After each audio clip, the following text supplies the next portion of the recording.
Cher journal. Ce matin, en me rendant au collège, Nico me lance un « Salut la grosse, ça va depuis hier ?» J'ai rigolé. Mais quand mon père est venu me chercher, je n'ai pas pu m'empêcher de lui demander s'il trouvait que j'avais pris du poids. Il m'a réconforté en me disant que je me faisais des idées. Cher journal, ça fait une semaine que je ne t'ai pas écrit. Au départ, seulement mes amis me surnommaient la grosse. Puis la classe y a ajouté, et maintenant en plus d'eux, tous les élèves que je croise dans les couloirs. Mais bon, c'est pour rire, non? Cher journal, les gens continuent à me saluer avec ce magnifique surnom, la grosse. Ce matin, j'avais contrôle de maths. Je suis pas sûr d'y avoir compris quelque chose. Mais je sais que les boules de papier lancées par les gars de ma classe étaient pénibles. Le plus triste, c'est de voir des gens que tu considères comme tes amis qui t'en lancent.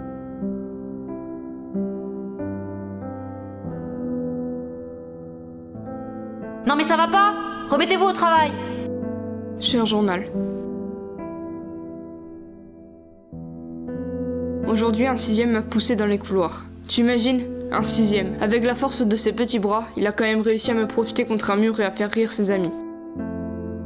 Ce soir, j'étais probablement triste car mon père m'a demandé si quelque chose n'allait pas. Je lui ai alors répondu avec un sourire que tout allait bien.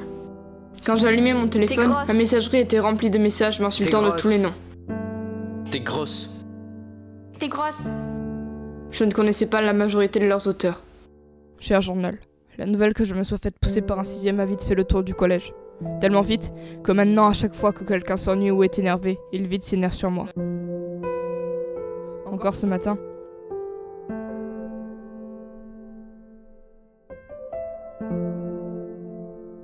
Un gars de ma classe m'attire à part avec certains de ses amis et me pousse contre un mur. Avant de partir en me laissant en plan, l'un d'eux me lance « Va te faire foutre, grosse vache !» La prof arrive à ce moment-là. Me regarde, les regarde et continue d'avancer vers la salle.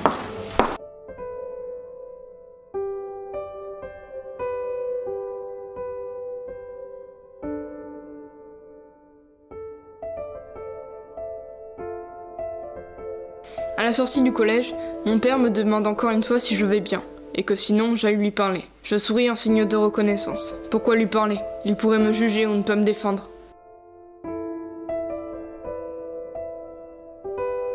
Dans ma chambre, je retrouve mon téléphone qui n'arrête pas de signaler de nouveaux messages. J'en ouvre un, puis deux, puis dans un mélange de tristesse et de colère, envoie valser mon téléphone sur mon lit.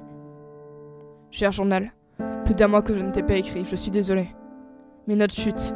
Normal, je m'arrange pour sécher les cours.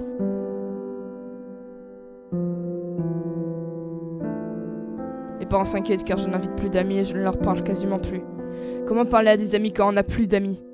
Ils m'envoient voir une psy. Je la déteste. Elle et ses questions idiotes. Je crois que je déteste à peu près tout. Quand je retourne au collège, c'est toujours la même routine. On me tape, on m'insulte, on me tape.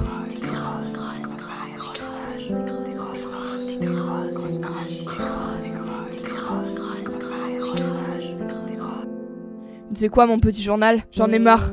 Je m'en vais. Loin. Personne ne me retrouvera. Adieu.